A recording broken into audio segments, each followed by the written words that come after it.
2004, I came to Clayoquot Sound for the first time. I used to work for Friends of the Earth Scotland, and as Emery said, I've spent about 20 years researching salmon farming. So I'm just going to go through some of the history and then some of the highlights of what's happened more recently with the salmon farming kills lawsuit, in particular with the salmon farming companies operating here in Clayoquot Sound, predominantly a Norwegian multinational. And this is really my motto is walk softly but carry a big fish. And I think what we're talking about in Clayoquot Sound is we want justice for wild salmon. I think there are big questions in British Columbia, and I think the biggest overarching one is, do you want healthy wild Pacific salmon, or do you want an alien Atlantic farm salmon species controlled by multinationals? So thanks to champions like Alexandra Morton, the message has been delivered that salmon farming here in British Columbia, as around the world, is infested with sea lice. And I fought in the courts of British Columbia, first with Creative Salmon in 2006, and recently against SOMAC. And really there's a justice here, and I'm going to go into some of the issues with this salmon farming kills lawsuit, but the lawsuit was fought. The picture here, that's the goddess of justice, Themis, and on the one hand is corporate reputation, and the other hand is freedom of speech. And at the end of the day, my lawsuit and many others will be judged on who's more important. The corporation, who, if anybody's watched Joel Bakken, knows is a psychopath. But if you subscribe to Mitt Romney's politics, a corporation has feelings. On the other hand, it's freedom of speech, and there's this battle being played out, not just in the courts of British Columbia, but the courts of Canada.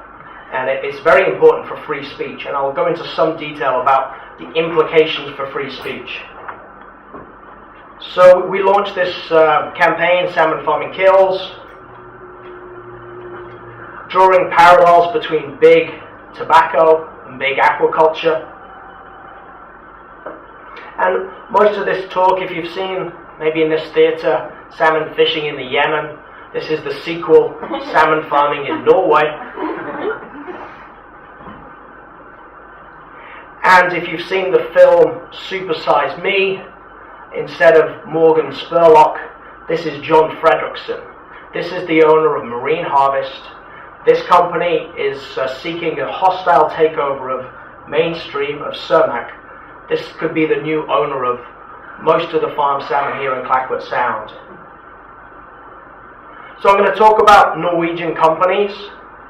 I'm not xenophobic against Norway. It just happens that most of the world's salmon farming production is controlled by Norwegian companies. Talk a bit about freedom of speech. Focus on infectious diseases, contamination of food. If you want to contact me afterwards, that's an email address, and have a blog and a website. And suggest that what we're seeing here in British Columbia with wild Pacific salmon is almost like what happened with smallpox. And what's happening with wild Pacific salmon is what happened with the buffalo on the Great Plains and with wild Atlantic cod in eastern Canada. So Norway becomes the target of campaigners, not because we don't like Norwegians, but because Norwegian companies are spreading infectious diseases, and lots of people are rising up against these Norwegian companies, not just here in Canada, but in Chile, in Scotland, Ireland, and even in home in Norway.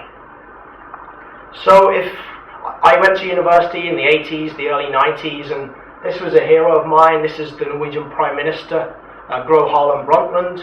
If you know your Rio and your sustainable development, the UN Sustainable Development Commission, this was the brainchild, the leader of that sustainable development revolution in the 80s. So Norway was the number one in sustainable development. But what's happened in the last 20, 30 years has brought shame to Norway. So it's not just the salmon farming industry, but Norwegian companies, Statoil is the oil company and Cermaq is the salmon farming company. They're bringing shame to Norway with their investments and their support in the tar sands with dirty oil, and they're bringing shame with dirty salmon farming in British Columbia. And the famous Norwegian painting by Munch, the Scream. So Cermaq is a scream, and what it's doing is a real horror story. And Norwegian companies have a monopoly on salmon farming. There's an excellent documentary called Salmonopoly. It's all about John Fredrickson, the owner of the farms, that could be the owner of the farms here in Clayoquot Sound, controlling the vast majority of salmon farming in the world. So I came to Clayoquot Sound in 2004. Very rainy day, and Mike Mullin was the comparative event. There was a book launch for Staying Upon the Sea, and we presented a book launch for Staying Upon the Sea back in 2004, and this theatre was packed, mostly full of salmon farmers who queued up at the door and left little buttons instead of donations, and secretly filmed the event, which later fed into the trial. But since 2004, since 2005, we focused on this one Norwegian company. You may know it by EWOS or Mainstream or Cermaq or PNG, Pacific National Aquaculture, Blue Tornado. It's had different names over the years. And I just mentioned this book because as part of the Salmon Farming Kills lawsuit, this last sentence here, this is the blurb on a book that won an award, the Roderick A. Brown Memorial Prize in 2005, the BC Book Prize. So scientist Don Staniford analyzes the chemical stew that farm fish are raised in and the health risks this poses to humans. That sentence, if Cermaq have their way in the lawsuit, will be deemed defamatory, and no one can actually say that sentence. That's how strict, and that's the implications for free speech. And I'll go into a bit more detail about the lawsuit. So I've had 3 lawsuits in my career, and the first one in Scotland, and then the second one here in Clayoquot Sound in 2005 against Creative Salmon. I went to court in 2006 for 12 days, very expensive process. It's a blatant SLAPP suit. They call them strategic lawsuits against public participation. The MO, the modus operandi of these lawsuits is to shut people up. And I lost in 2007, but won. And when I lost, the salmon farm company here, Creative Salmon, was honoured. It was shortlisted for a prize for suing me. Well, I won on appeal in 2009, but the whole process took 4 years. When I lost, I basically owed over $100,000, and anybody who's ever worked for Friends of Clayoquot Sound knows that your wage is not sufficient for that kind of extent of damages. But we carried on campaigning, won that case. I then went to work for the Pure Salmon campaign based in Washington, D.C. That was the National Environmental Trust, funded by Pure Environment Trust, and we bought shares in all the salmon farm companies, Marine Harvest and Cermaq, and attended the annual general meetings. We took that message to Oslo, and this is Darren Blaney and Nicole McKay from British Columbia at the AGM of Cermaq in 2010. And then in 2011, Cermaq sued me for defamation for this Salmon Farming Kills campaign. And I'll go into some detail of what happened, but basically what normally happens in these cases, in 90% of these SLAPP suits, people just cave in. It's the big guy trying to bully the small guy, and your legal advice is to just shut up. It's to apologize. But I'm quite stubborn, so that's not happened. So we've carried on campaigning, focused attention on Norway. So we've had Norwegian TV came out last year for the trial. They featured his Alexander Morton at the rally in Victoria in 2010 when over 5,000 people protested in the Parliament. Terry Dorward, who may be along later, he stood up, this is him being filmed in Essaouista, saying that First Nations will rise up against salmon farming here in Clayoquot Sound. And there's protests on the steps of the court in January 2012 during my trial. Norwegian TV were there on the first day of the trial, and I raised over $100,000 to fight the lawsuits. Thanks to many people here, we had a fundraiser before I left Tofino, raised over $1,000, and I got over $10,000 from Norwegian fishermen. So it wasn't just big environmental groups. West Coast Environment Law funded $25,000, but over $60,000 was just $100, $10 here from Joe Public. Then on the first day of the trial, the Canadian police and the immigration office turned up, guy with a gun. I'd overstayed my visa, but what they wanted to do was intimidate me. So 15 days later, on day 15 of the trial, when I was testifying, I was called into the immigration office. It was blatant government intimidation to try and rattle me during my testimony.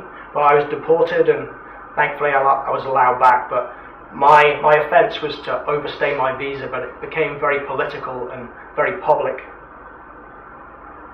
But as Damien Gillis wrote here, the Norwegian salmon farming industry got a lesson in the old adage, be careful what you wish for, this week when it learned of industry critic Don Staniford's next job. So I was kicked out of Canada, but went straight to Norway to work for the Green Warriors of Norway. So this is Kurt Oddekalv and his son. They've got a very powerful environmental group in Bergen, Norway's second largest city, and this means salmon farming out of Hardangerfjord. Hardangerfjord is a bit like Clayoquot Sound. Instead of 20 farms, there's maybe 50 farms. It's the most high density of salmon farming in the world. And they had got a boat called the Eco Queen, a 100-foot boat with a tender, and we've done lots of work last year campaigning against the salmon farming in Norway. And when the Norwegian delegation, a delegation of MPs from Norway, came to Canada, came to British Columbia last March, there was a protest against Norway, against the Norwegian government. And the message really is that Norwegian salmon farmers are killing and destroying the wildlife of Canada. And then in the lawsuit in September last year, I won against a Cermak. It was a judgment, and in October they appealed that. So the appeal hearing was just last week in the Court of Appeal. But the case is still ongoing, but I won.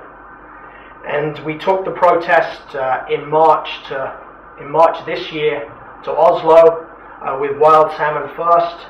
And we signed a flag, a declaration for wild salmon. Chief Bob Chamberlain and chiefs up and down the Fraser signed the flag, and just members of the community.